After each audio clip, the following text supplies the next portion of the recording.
छठी मैया चललन गभर छारे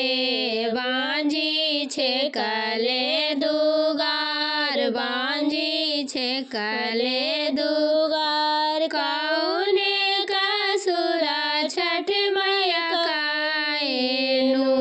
गोदी बालक नहीं गोदी बालक नहीं सासू के मरलन झोटा